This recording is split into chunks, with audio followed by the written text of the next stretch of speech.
പുലർക്കാലങ്ങളിൽ ഇതുപോലെ ഇരുന്നിട്ട് പ്രകൃതിയിലെ കാഴ്ചകൾ കാണുക എന്നുള്ളത് വളരെയധികം സന്തോഷം ഉളവാക്കുന്ന കാര്യം തന്നെയാണ് അല്ലേ.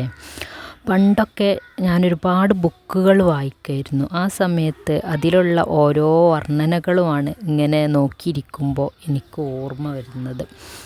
ഇപ്പോൾ എന്നിലെ വായനാശീലം പറ്റേ ഇല്ലാതായി പോയിട്ടുണ്ട്. ഇത് ഒരു വെക്കേഷൻ കാലമാണല്ലോ. നമ്മുടെ മക്കൾക്കും നമുക്ക് പുതിയ പുതിയ ബുക്കുകൾ പരിചയപ്പെടുത്താം, അക്ഷരലോകത്തേക്ക് അവരെ കൂട്ടിക്കൊണ്ടുവരാം. ഇത് നമ്മൾ ജസ്റ്റ് പരിചയപ്പെട്ട് കഴിഞ്ഞാൽ വീണ്ടും വീണ്ടും നമുക്കൊരു ലഹരി പോലെ വായന നമ്മെ മാടി വിളിക്കുന്നതാണ്. ഇതിലൂടെ നമുക്ക് ഒരുപാട് അറിവുകൾ കിട്ടുന്നുണ്ട്. സത്യത്തിൽ ഈ പ്രകൃതിയൊക്കെ ഇങ്ങനെ ആസ്വദിച്ചിരിക്കുന്ന സമയത്ത് നമുക്ക് ഫീൽ ചെയ്യുന്നത് എന്താണ്?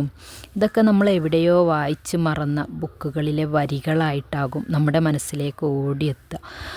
സത്യത്തിൽ സൃഷ്ടാവ് തന്നിട്ടുള്ള ഏറ്റവും വലിയൊരു അനുഗ്രഹം തന്നെയാണ് അല്ലേ ഈ ഇത്രയും മനോഹരമായിട്ടുള്ള ഭൂമി കാണാനും അതൊരു ആസ്വദിക്കാനും നമുക്ക് തന്നിട്ടുള്ള കഴിവ്.